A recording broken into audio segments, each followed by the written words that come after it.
If you're a songwriter trying to make it in music, you're going to want to watch this interview with Jake Gosling, who's produced Lady Gaga, Ed Sheeran, and Shawn Mendes, just to name a few, and he dropped some incredible gems for songwriters and producers. Let's jump into it. I think writer's block really comes from the concept. I think the only times that people get writer's block is when they don't know what they're saying. And if that's the case, don't write a song. Because the whole point of writing a song is that you've got to have something to say.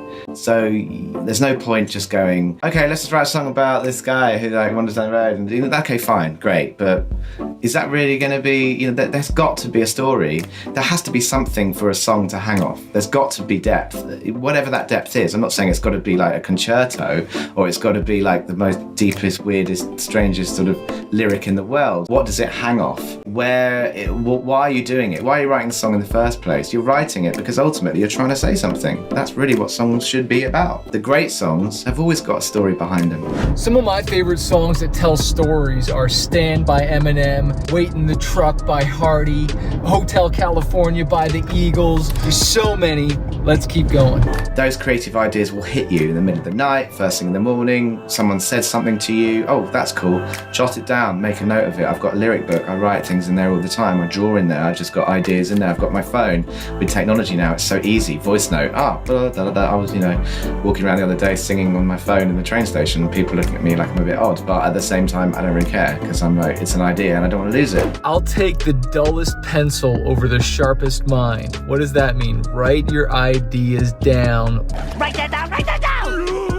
Or they'll die of loneliness. Remember this, one great executed song idea that you finish and complete is better than 1,000 great song ideas. So what's the point? You want to finish, get things done, but you can't get them done if you forget all the ideas. So write them down. You just need to sort of make sure that your creative ideas are not lost, and when you don't have them, you can sort of go back to them and go, actually, that was really, really cool. So I'm gonna flesh it out now. I'm gonna work on that idea until you get a song at the end of it. And hopefully it's a good one. And if not, move on, don't worry about it. There's been so many songs I almost didn't record until I sent it to a friend and he was like, dude, this is awesome, you should track this. Or I'll send it to my wife, who's a trusted source of constructive criticism, who said, I can't believe you sent that idea to him. You didn't finish it. There was no melodies. She's like, go flesh that idea out some more and then send it. So sometimes you need to finish the idea a little bit more. Sometimes you just need some encouragement from a friend because you can't hear it. You're too close to it, so you need that outside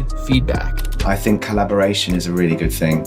I can write a song on my own, but I find it a lot harder and a lot more challenging when it's just myself. And I'm sure if you're a songwriter on your own, just working on your own in your own space, wherever that may be, you don't have that other voice apart from your own voice in your head to say, is it good? Is this cool? Does that work? Is it long enough?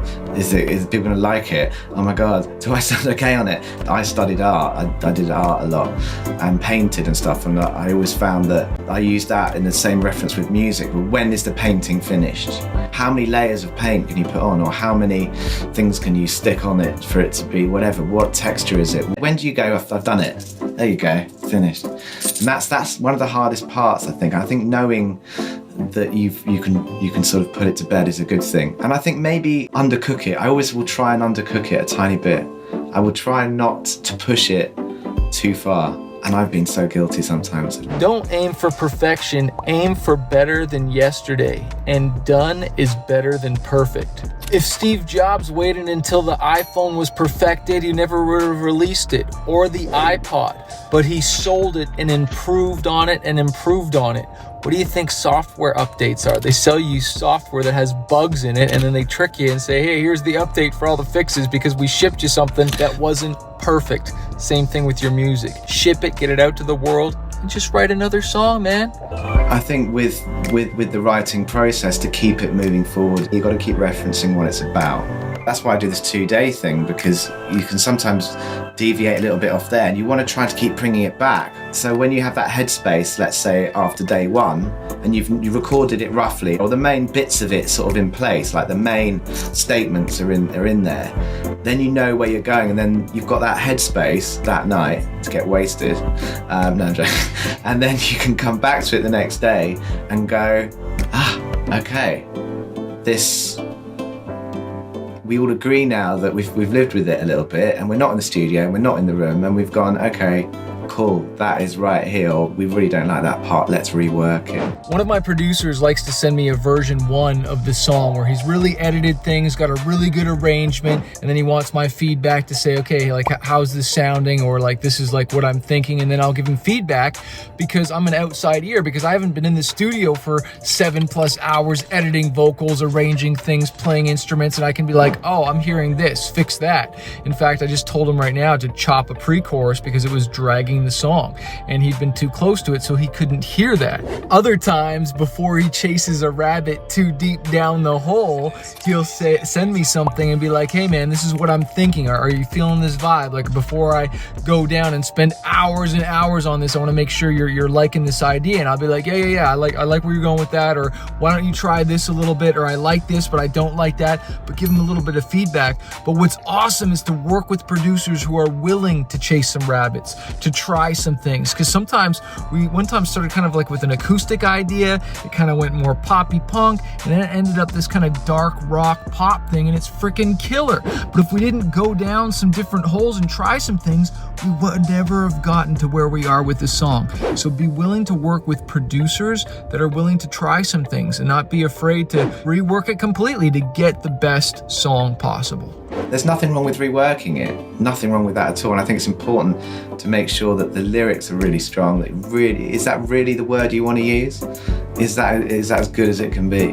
My name's Chris, also known as The Artist Manifest. I hope you're loving this video. I've written hundreds of songs. We've had millions of streams, but I'm still learning how to write songs. Heck, making this video, I was learning about songwriting from Jake Gosselin here, so I hope it's helped you. If you want more help, check out our book, How to Write and Release Your First Song. You're gonna get a whole bunch of ideas on how to write the song, but then also how to release it and market it, which is so important. You can click the link here. It's available on Amazon, and there's also an audio version so you can listen to it. I would say the main thing you've got to be careful of is not to be like anybody else, really. I mean, I think we're all influenced by people, and I think that's really important. But I think you need to sort of don't make the mistake of just being the next thing, because what's the point? You know, I think you've got to try and experiment with it, have fun with it. The more fun, the more experimenting, and the more things you do with stuff, you're going to fall onto things that hasn't been done in that way before. So I think that's where it'll make you happy, is what I'm trying to say. I think it'll make you happy if you're doing things that feel right. Don't just go for the, oh yeah, I'm going to make loads of money because that's going to be really great. It's like, well, okay, well, is that really, the long term, are you going to be that happy in a few years down the line? Think about it. We all need to pay the bills, but try and balance it out, because it's a life and it's your life, and you want to make sure that you're making the right decisions.